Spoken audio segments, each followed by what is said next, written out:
How to Plan for Retirement, a simple guide to help you retire with peace of mind. Hello, it's me, Professor Know-It-All, and yes, I'll be giving you the very best tips so you can retire with peace of mind. Hello, Professor. Are you now an expert on that topic? Of course. Oh, okay. So you're all ready for retirement? Of course I'm ready. So then, you have money saved. Well, not exactly, but I have a plan. I will live with my kids. Living with your family during retirement can be very gratifying, but surely you don't want to be a burden on them. Did you know that people in the United States on average live 20 years after they retire? In general, people need almost 80% of what they earn in order to live comfortably after retiring. That's a lot of money, so you'll definitely need a good plan in order to get there. Okay, don't panic yet. It's never too late to start, or even too early. Let me tell you what you should do so that the next time you can give people good advice. Sounds good.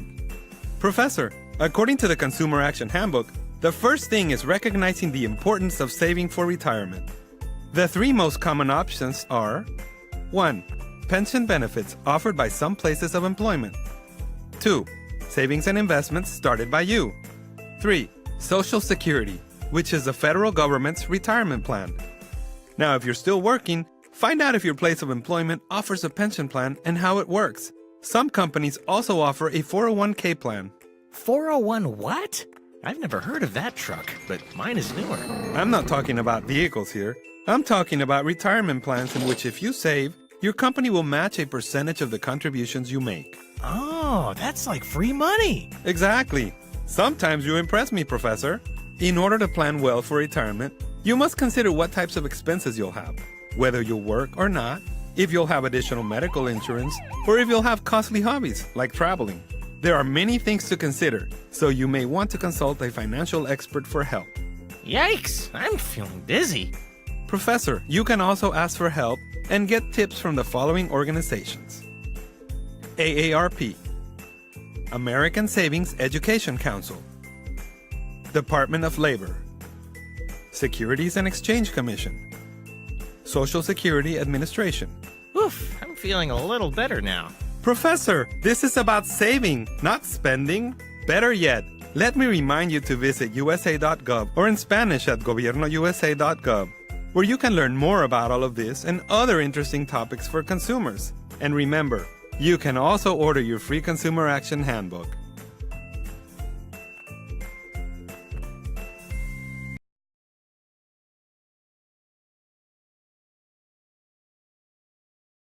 Evening. I'm Marietta Jelps with USA Gov and welcome. Thank you for joining us today for this great discussion of the 5 things you need to know before you start receiving Social Security retirement benefits. It's a new year and we've probably all made some resolutions for 2018. So it's the perfect time for us to discuss a few important tips that everyone should consider before you start receiving Social Security retirement benefits.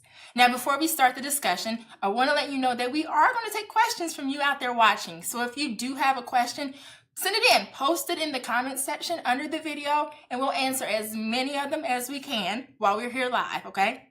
But remember, don't include your Social Security number or any personal information in your question. We want to keep your information safe. With me today is BJ Jarrett from the Social Security Administration. Thank you, BJ, for being here with us today. Tell us a little bit about yourself. Well, thank you, Marietta. Thank you for having us. My name is BJ Jarrett. Currently serve as the director for our Office of Public and Employee Communications. And really, I have served the community for the better part of 15 years in helping folks understand Social Security benefits. So it's just a thrill to be here with you tonight. Oh, great. Well, I'm glad we're having this discussion so early in the year. It's still January. And, this is a time where a lot of us are trying to get our financial mindset, get our ducks in a row. And so I'm glad that, we're discussing this as a really timely topic. Sure. One of the, Marietta, one of the most important decisions a person can make in their lifetime is when to retire and when to start receiving their Social Security retirement benefits. So this is a timely discussion, and we really want to keep our viewers as informed as possible so they can make an informed decision about when to make that decision to retire with Social Security.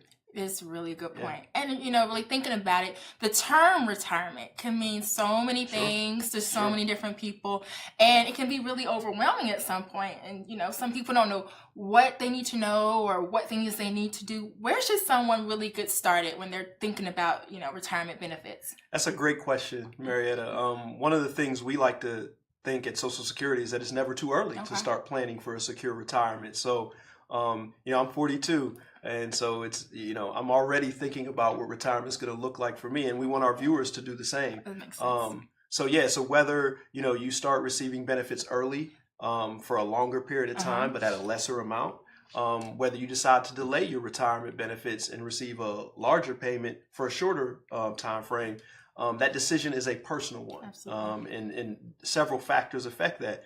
One of the things we like to talk this conversation in terms of the other types of income you have in retirement. Obviously, Medicare will be there for you at 65 for most folks. But your savings and investment, your personal savings and investments, if you're lucky enough to be due a pension from an employer. One of the things that's really important for folks to understand is that Social Security only replaces a portion of your pre-retirement earnings. So you really need a retirement portfolio, if you will, to live a comfortable retirement. That's really important to keep in mind. I think some people think it's supposed to replace the whole amount. No. Someone told me, I think, an analogy that it's like a three-legged stool. It's like, your personal savings, is an employee plan or pension, and then it's Social Security, and all of those parts keep that, that stool solid and standing on ground. But it is overwhelming. So what should someone do? What's of the 5 things that people should do when they start planning for retirement? What's the first thing someone should really do? Really good question, Marietta. The first thing I think folks should think about is they really need to know what their retirement age is. Folks can still retire with Social Security as early as age 62. Early as age 62. The second age that probably folks need to be aware of is that full retirement age. For folks born between 1943 and 1954, their full retirement age is 66, not 65, as it had been in the past. Medicare, the age at which you start receiving Medicare benefits, is still just 65. So it's important to note that difference. It is different. That is different. And then for folks like us, born 1960 and later, our full retirement age is 67. So we got a little longer wait. Absolutely. And then folks need to understand that they can delay retirement benefits with Social Security up to age 70. Now, if you delay benefits between your full retirement age, again, 66 for a lot of folks today, and then up to age 70, you can earn extra credit for those years you delay taking benefits. Absolutely. So, that first point is absolutely you need to know what your retirement age is. I mentioned that our full retirement age is 67, right? Yes. We can still retire as early as age 62. So it's very important that folks know that distinction and they know what their personal retirement age is. I don't think I ever realized that there was such a distinction. So I could, 67 is it's fine. I'll keep working. But that's good to know. So first thing is to know your retirement age. What would be the second thing we need to know when we're planning for a retirement? Probably the second thing, Marietta, is I would encourage folks to use the tools that we have available at socialsecurity.gov to help them plan for a secure retirement. So I want to go over 3 tools. We have a lot of really cool tools. I've been on your site. You got a lot of stuff going on. I'm a big fan too, for sure. But we have a lot of the 3 tools I want to talk about today, specifically with respect to this conversation. The first one is your Social Security statement. So if you log on to socialsecurity.gov/myaccount, you can either create an account or log into your account if you already have one and get your personalized Social Security statement. And we talked about those ages at which folks can retire, right? There's various ages. The Social Security statement actually has your estimate of what you'd be due at age 62, what you'd be due at your full retirement age, whatever that is for you, and then what you'd be due at age 70 if you delay retirement benefits. In addition, the statement includes information about what you'd be due if you become disabled and you can no longer work, and then what your survivors, if heaven forbid something were to happen to you, what your family members could be due based on what you've worked and paid in. So the Social Security statement is an excellent tool. Also, you can it has a description of your earnings, what you've earned in jobs where you paid Social Security taxes, so you can check the accuracy of those earnings as well. So Social Security statements, first tool, it's a great tool. Go to socialsecurity.gov/myaccount, sign up for an account. It's really log into easy. your account, really easy. It's secure, and then access you and get your Social Security statement so you can begin that process. Okay. The second tool is our retirement estimator. So socialsecurity.gov/estimator. Now, this is really cool because it's online and it's interactive. Oh. So the statement I talked about, it gives you those benefits at various ages. The estimator, you can actually play with different ages. Oh, So, yeah, absolutely. So not just 62 full retirement age and 70, but if I want to retire at say 63, what would my benefits look like then? So that's a really, really cool interactive tool. And that tool also uses your actual wages that we have on record for you with Social that's a Security. great hybrid. So it's personal. Yeah, it's personal, absolutely. So another great tool. So Social Security statement, the retirement estimator, both can access at socialsecurity.gov. And then the third tool is a really newer publication that we created. It's called Your Retirement Checklist. Oh, okay. You can access that at socialsecurity.gov. And that's really cool because it actually ties into what we're talking about today. These different types of things people need to know before they make that decision. That retirement checklist actually provides a lot of the same things we're talking about today. We'll talk about how your benefit is calculated a little bit later. It talks about the things you need to consider, the other forms of income. And so it talks a lot about, it's really a checklist of what you can go down to make sure you have your things in order before you make that decision. That's great. So it's like the static data, using the data that's available from Social Security and from our earnings, and then like the hypothetical situations, and then like this to-do list of things you need to be doing or considering in order to make this work.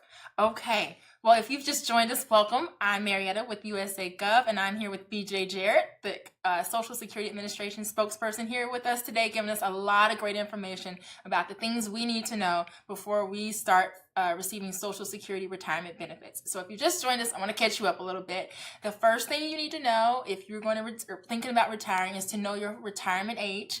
And the second thing to know is that Social Security offers a lot of different tools that you can use to help inform when you want to retire, how your earnings are looking, and forward looking. So those are great, and you would visit socialsecurity.gov to access those. That's correct? Okay. Yep. We are also taking questions from you out there watching. So if you do have a question, please post it in the comment section below this broadcast. We'll answer as many of them as we can, but again, do not include your Social Security number as part of that. We want to keep your information safe. Absolutely. So you want to keep going because I think we're on a roll here. Okay, so let's talk a little bit about working after you retire. Is that a possibility, and can I still get my Social Security retirement benefits after even though I'm still working? Absolutely. Another really good question, Marietta. Okay. Absolutely. But it's important to know.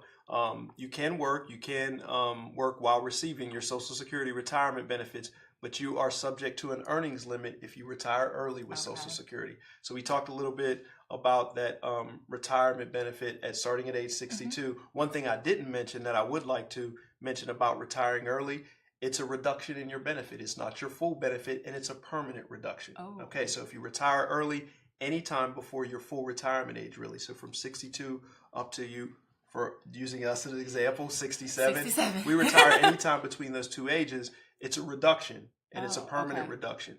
If you decide to work and file for Social Security retirement benefits before your full retirement age, you're subject to an earnings limit. So you can do it, but you have to be aware of what the rules are. Okay. This year in 2018, the earnings limit is $17,040. So if you decide to work and continue to work, start receiving your Social Security retirement benefits, and you haven't reached your full retirement age, that earnings limit is $17,040 this year. It usually goes up a little bit each year. Okay. And then it's a 2-for-1 reduction after that. So every $2 you make above the $17,040 this year, we reduce your benefit by $1. The year you reach your full retirement age, Marietta, that figure, that earnings limit, if you will, jumps up to a little over $45,000. Whoa! Yeah, so That's and the reduction is less. Okay. So it's a 3-for-1 reduction. So the year you reach your full retirement age, you can make considerably more, and it's less of a reduction if you go over that. The month that you turn your full retirement age and after, you can make whatever you like. You can work and earn and make whatever you like with no reduction in your Social Security benefit. So you can work and receive Social Security benefits, retirement benefits, but you just have to be aware of what those rules are at various ages. That's something that you definitely need to keep in mind. I think if you're playing around with the calculators too. Absolutely. Is that there's some rules in place that can affect how your benefits are actually paid And out. and those calculators that we have online, Marietta, they will take those Oh. earnings limits into account. Oh, okay. So you don't I necessarily don't have to do know. any extra math. You don't have to do that extra math. We'll do that for you. Oh, then I definitely need to go and do that. Okay, super. So we're going to switch gears a little bit. Okay. We're still talking about these tips though. There's kind of mysterious to people how your retirement benefits are calculated. So while we have you here, Sure, can you sure. enlighten us a bit on how your retirement benefits are calculated? Absolutely. We'll try to keep it pretty Okay, basic keep it today. simple, but, yeah, you know, we'll do our best. informative. But when we figure your Social Security retirement benefit, we use your 35 highest years of earnings. So we're looking over your lifetime of earnings when we factor in what your monthly benefit is going to be. Okay. Now, there's a benefit formula behind that really helps us understand what your monthly benefit will be, and there's a calculation based on how much you've made over your lifetime earnings. Typically, higher wage earners get less back in relation to what they paid. So it's a social insurance program. It's a protection program. So if you made less over your lifetime earnings, you typically get more back in relation to what you paid. Not a higher benefit than somebody who's a higher earner. I mean, the more money you work and pay into Social Security tax, the higher your benefit's going to be ultimately. But it is a social insurance program. So very important to understand that we use your 35 highest years of earnings when figuring what your monthly Social Security benefit is going to be. Oftentimes we get questions from folks who assume it's your highest 10 or your last 3. No, we're looking at the total body of your working career. Okay. And I do want to make a distinction between what we how we calculate your monthly benefit and how much work you need to be eligible. In order to be eligible for a Social Security retirement benefit, you only need about 10 years of work to be eligible to earn your 40 credits to be eligible. So there's a difference. 35 years is what we're using in that calculation to come up with your monthly benefit, but you only need about 10 years of work in jobs where you paid Social Security taxes to be eligible for a retirement benefit with us. That's a big distinction. I think It is a big confused distinction, for or sure. We just debunked the myth. So I think Good, that was good. I think that's very That's what helpful we're here to to know. do. Absolutely. That's good to know. So there's some science, and that makes it very, very clear. So I'm glad you at Good. least And gave us a surface level. We actually have some additional tools online. I mean, again, I'm a big fan of the website, socialsecurity.gov. We have tons of information there. We have publications that, one in particular titled How Your Retirement Benefit is Figured, where you can actually go through the calculation yourself and use a formula to determine what that monthly benefit looks like. So there's no real mystery to it. But again, important to know it's your 35 highest years of earnings. Good to know. Okay, so another question or topic we hear a lot at USA Gov, people want to know about the eligibility of family members to receive Social Security benefits. Sure. Can a family member be eligible to receive retirement benefits based on a family member or loved one's work history or work earnings? Yeah, good question, Marietta. One we get a lot. But yes, absolutely. Again, talk about that social insurance protection that Social Security provides.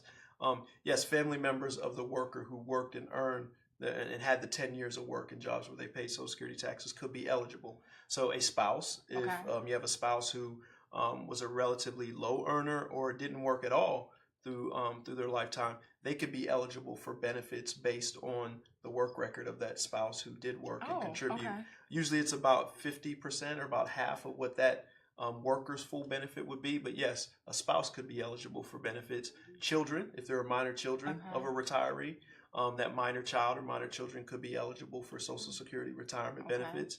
And then divorced spouses may qualify. Absolutely. Absolutely. There's some rules that go along with divorced spouses being eligible. In particular, have to be age 62 and have to be married 10 years to the person who worked and earned the credits. And can't be married at the time they file to be eligible. But divorce spouse, we offer some protection for divorce spouses as well. That's okay. So there's resources available for potentially for family members of earners. Okay, so we've covered the top 5. Let's see if I've remembered them correctly. And if I didn't, then please jump on in. Sure. The first one is to know your retirement age. Very good. The second one is to use the tools available, and there are a lot of them on socialsecurity.gov. Very good. The third one is that you can work after you start receiving Social Security retirement benefits. The fourth one is that you should know how your retirement benefit is calculated. And the fifth is that family members are eligible to receive benefits, potentially. You got it. Okay, Very so good. how Oh, I remember. I learned a lot just in these few minutes. Yeah. We are going to jump to some questions. I think some people have been sending in questions to us on our do it. Facebook. So, All right. you ready? Yeah. Let's see what people are saying. Please, technology work. I love technology. Is that when it doesn't love me? Okay. Let's go. Scroll to the winners. Okay, here we go. Okay. What are the eligibility requirements? For Social Security benefits? Okay, we touched on this a little bit earlier, but I'm glad it's a really good question. Just gives an opportunity to recap. So, in order to be eligible for Social Security retirement benefits, you need to have worked in a job where you pay Social Security benefits, Social Security taxes, for 10 years. So basically, it works like this. You have to, when you work in a job that pays Social Security taxes, you earn what we call credits. Okay. And the maximum number of credits you earn in 1 year is 4. So that's where we get the 10 years of work. You need 40 credits to be eligible for a Social Security retirement benefit. So again, that's where we come up with that kind of 10 years of work. Okay. So you need 40 credits to be eligible for a Social Security retirement benefit. You have to be age 62, at least age 62, to be eligible for a benefit. But again, remember, at age 62, if you elect to receive benefits with Social Security at that age, that's a reduction and a permanent reduction if you start receiving. That's right. And then you can work, but you're subject to some earnings limits if you do decide to work. So you need to work about 10 years or earn 40 credits with Social Security to earn a retirement benefit. You need to at least be age 62 to be eligible for a Social Security retirement benefit. Okay. Another question is, I'll be 62 in a few months, not me, but this person. How many months prior to my birthday can I apply for benefits? You can apply for benefits about 3 or 4 months prior to your birthday if you want your benefits to begin on your birthday. Okay. You can do that a number of ways. I talked about some of the wonderful tools we have online at socialsecurity.gov. You can actually apply for benefits, Social Security retirement benefits online. Oh. So it's a great place to, almost like a one-stop shop. We talked about some of the tools we have available at socialsecurity.gov. We talked about the retirement checklist, that you can go through the checklist, and then you can actually complete the process and actually file for benefits online. It could be done as little as 15 minutes, and you don't have to either come to an office or call us on the 1-800 number. You can actually take care of that right in the comfort of your own home. So you can do the transaction from the website. You can do the transaction from the website. That's good to know. That's definitely a good. I didn't realize that you could do that much there. Absolutely. Okay, moving right along. Can you tell me how many work years and what income levels are used in the benefit of calculations?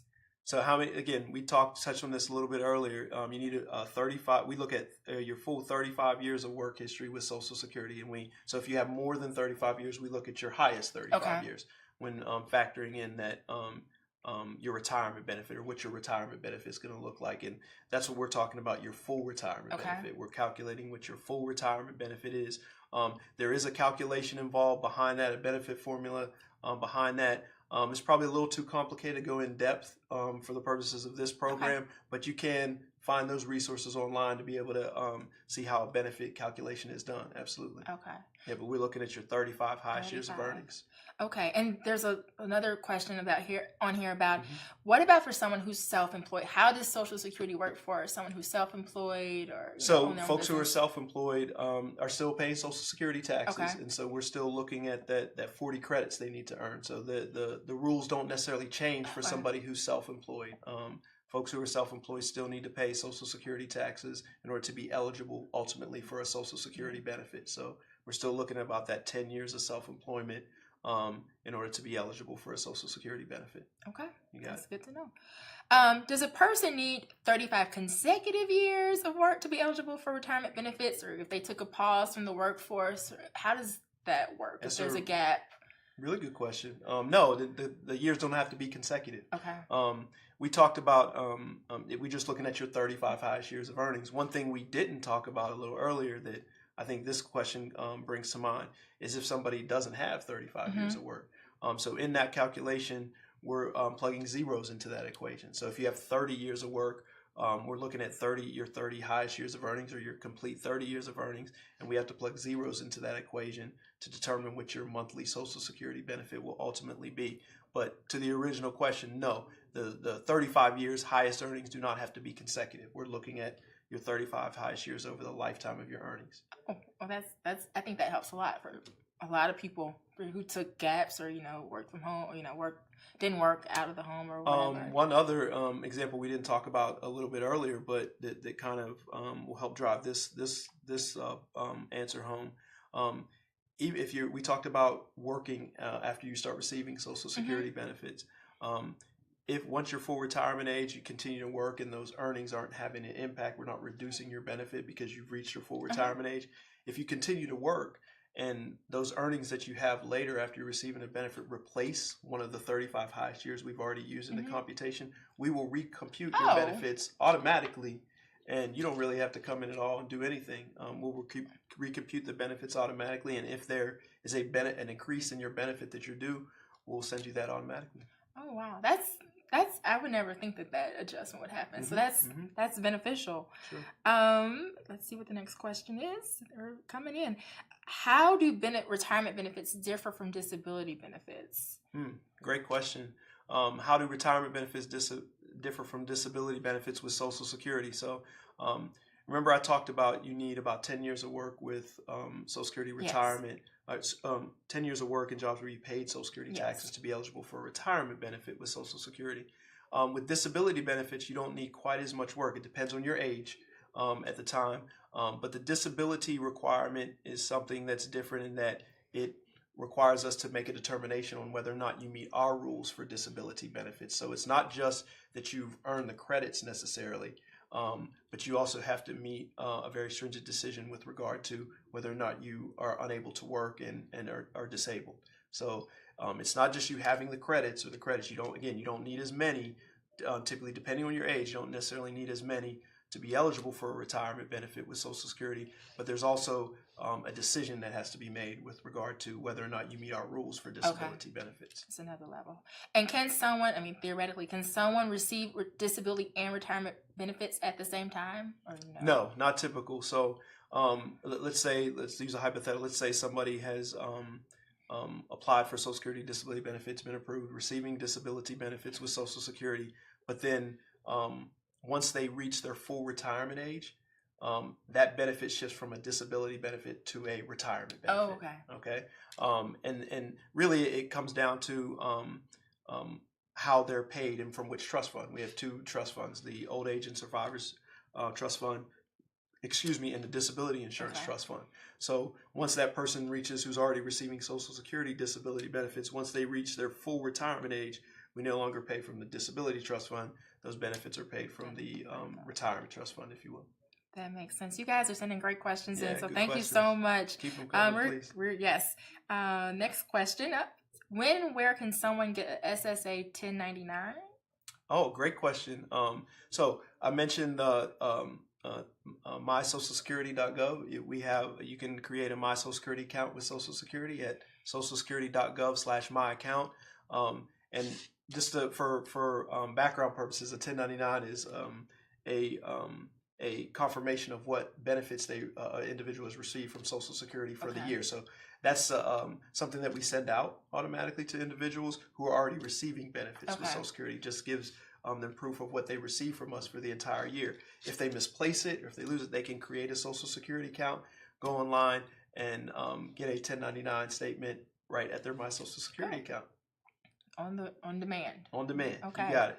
That's this socialsecurity.gov, my account is very practical. I hope everyone, if you haven't, definitely goes and signs up to get one. It's really easy. There are services available for folks who don't receive benefits. We talked about the Social Security statement. Yes. So if you're not receiving benefits from Social Security, you can log on, create an account or log in and get your statement on demand, real time. Yes.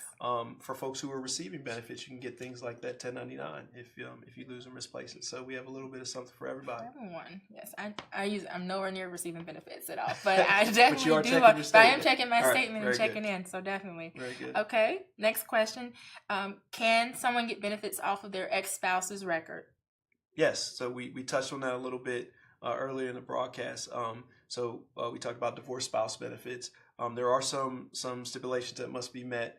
There's some rules to adhere to. So if a divorced spouse has been married to the worker, the person who worked and earned the credits for at least 10 years, they've reached age 62. That's the first age at which you can retire with Social Security, whether you're the worker or the spouse.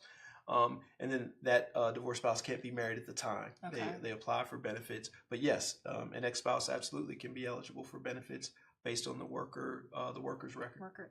Okay. If someone passes away in the middle of the month, will a family member still get the check or be able to keep the check?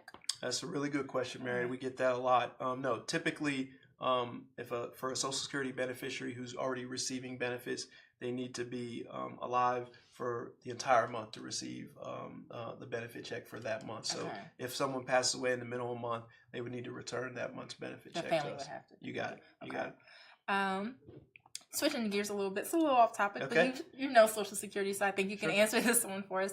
Sure. Where can someone get a Social Security card? Can they get it over the internet? Oh, really great question. Yeah, it depends on where you live. Okay. But you absolutely may be able to. Okay. So we have a relatively new feature with my Social Security called an Internet Social Security Number Replacement Card. So we have agreements with 24 states currently, and 24 states and the District of Columbia or DC. Maryland's one of those states, where you can actually create an account or log into your My Social Security account and actually apply for a replacement card online. Yeah. Now there is one caveat. If you're applying for that replacement card online, it has to be just a replacement card. Either you lost it, or if you're changing your name, which folks often do with us when they to update their Social Security records, you can't do that online, even in those 24 states in DC. So if you're in one of those states, and you can find those online at socialsecurity.gov, the states that are participating, you have to just be replacing a lost card and making no changes to your record necessarily. But yeah, I mean, folks can do that online depending on where they live. Yeah, that streamlines processes for a lot of people in 24 states in the District of Columbia. If it's just a straight replacement of just I lost it or I need a new one. You got it. Typically, though, if you're making a change or even if you live in one of those states and you're making a change, or you don't live in one of those states and you're just getting a replacement card, you need to visit your local Social Security office to do that. Okay. Another question. Okay. Are Social Security benefits taxable? Yes, Social Security benefits are taxable. Again, this information you can find online at socialsecurity.gov, but depending on how much your Social Security benefits are in combination with other income you have in retirement, your Social Security benefits may be subject to income tax for sure. So you can find a lot more information about Social Security benefits. We have a great frequently asked questions section that covers a lot of these topics that we're covering today. And so you can find out exact amounts about how much income you have before your benefits are taxable. But yes, to answer the question, Social Security benefits may absolutely be subject to income tax. Okay, that's good to know. I think that's very good to know. Absolutely. This person says, I'm widowed. Can I apply for my husband's benefits if his are higher when I'm 60 and then switch over to mine when I'm 66? That's a good question. It depends on your age. Okay. And your year of birth, but that potentially is possible. I would encourage all of our folks to visit socialsecurity.gov, go online and find out more information about some of the rules regarding whether or not you can receive your own benefits and switch to a spouse's benefit, or receive a spouse's benefit and later switch to your own benefit. Typically, though, for most folks, once you apply for benefits, whether it's a spouse, divorced spouse, or widow's benefits, you have to apply for your own as well, which you've worked and paid into and contributed. So for most people, yes, applying for benefits means you're applying for all the benefits you could potentially be eligible for. And typically we have to pay your benefit first, which you would be due based on your work record. But depending on when you were born, that it could be possible that you could have a choice as to which benefit record you want to start receiving benefits on first. Okay. We still have questions coming in. You're doing okay, BJ? I'm good. Okay. Well, you guys are pouring them in, and I'm glad about it. Okay. If someone retires at 66 but continues to work, can their benefits increase over time? Yeah, we actually talked a little bit about this, but I'll try to drive home the point a little more clearly this time. But yes, so if somebody reaches, and assuming 66 is their full retirement age, we'll make that assumption with this question. But yes, if somebody's working, receiving Social Security benefits, and over their full retirement age, their benefits will not be reduced because of their working, because they're over their full retirement age. They're not subject to those earnings limits we talked about before. But yes, if they're continuing to work and receiving benefits, if one of those later years, the current work year or later, would replace one of the 35 years we've already used in the calculation, yes, their benefits could potentially be increased. You got it. That's And part again, of that whole 35-year calculation. You got it. And that's part of what we talked about. That's not something that the person has to initiate. Provide they're paying taxes, we'll get that information ultimately and make those changes automatically, and then pay them whatever benefit they're due if in fact they potentially could be due more benefits. And you do it automatically. You got it. Do anything. Yeah. Okay, that is a lot of good information here. Yeah. Does someone need to go to a Social Security office to apply for Medicare? Oh, really good question. No, we actually have a Medicare only application online at socialsecurity.gov too. You're doing a lot. So yeah, absolutely. We're trying to give folks options and choices for how to do business with us. And so we want to try and make it easier for them to be able to do that. Absolutely. So we want to offer them choices. But yes, to answer the question, no, they don't have to go to the Social Security office to apply for Medicare. You can do that online. Okay. So a little bit about Medicare. We didn't spend a whole lot of time on this when we were going through the things you need to know to start receiving Social Security benefits. But important to understand the age for Medicare is still 65. Okay. And so if somebody starts receiving benefits before that, so they start benefits at 62 or sometime early, start receiving their Social Security retirement benefits, they will be automatically signed up for Medicare once they approach age 65. Okay. They will have to actually let us know if they don't want it or if they want to decline it. Okay. If somebody delays receiving their Social Security retirement benefits until after 65, yes, they would need to come to us to apply in one of those fashions. Okay. And they can do that online. They can apply for Medicare only online at socialsecurity.gov. Socialsecurity.gov is the place to go. I think sounds so. like you have a lot there. Absolutely. And we have one more question here. Okay. If this person says it's their 70th birthday is in December of this year, 2018. Okay. When should they apply for benefits to start collecting Social Security benefits in January 19? Like they want to start receiving benefits the month after their birthday. Okay. Again, I would still encourage folks to come to us about 3 to 4 months before they're ready for those benefits to begin, but be very clear whether you're applying with us online or whether you're applying with us over the telephone or going to your local Social Security office. Just be very clear about when you want those benefits to start. Okay. But you still, can specify that? Absolutely. Okay. Absolutely. And I would be very clear about that. Again, you can do that in any of those channels. You can do that online. You can do that over the telephone. You can do that in one of our offices. Just be very specific about when you want those benefits to begin. Okay. Well, it looks like we've gone through hit our time limit, I guess we'd say. Okay. All right. So it looks like we're about out of time. But where can someone go? I think you said it, but just want to hit it home. Where should someone go to get any more information about retirement benefits? Absolutely. Visit us at socialsecurity.gov. Mariana talked a little bit off camera about how Social Security is really with you through life's journey. You can do so much there. We talked about how we're with you when your parents apply for a Social Security number. You often come to us if you need a Social Security card for your first job, if you're a teenager, if you get married and change your name, you come to Social Security. We talked a lot today about retirement benefits and visiting us for that. Disability benefits, if something were to happen, you can no longer work. And the survivor's benefits, heaven forbid something happens to you, your family has protection behind the Social Security Administration and Social Security benefits. So we're really with you through life's journey, and you can learn more about everything we've talked about tonight and so much more at socialsecurity.gov. Thank you so much, BJ, for being here with us and for sharing so much great information. I didn't even imagine all this was available or all the details. So you cleared a lot of things up. So thank you. Thank you so much. Thank you all for watching us this evening on this broadcast. It will be closed captioned and posted on both the USA.gov and the Social Security YouTube channels. So watch for that in a few weeks. If you want to share it with family or friends, watch it again. You missed something, definitely check those out on the USA.gov and Social Security YouTube channels.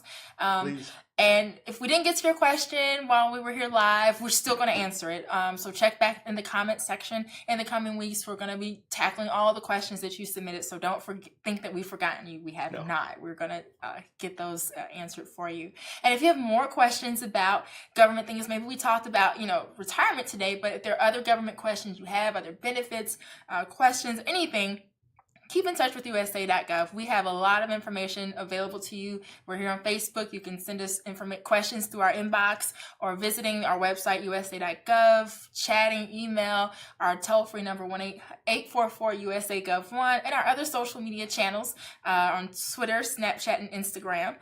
So we're here to help you navigate to any of the government information you need and make it easier for you to do. And then definitely keep in touch with the Social Security Administration. I think we all, if you have not, we all need to visit socialsecurity.gov, sign in, log in to get a My Social Security account, check out all these tools and estimators and publications and checklists, and get your financial house in order this month.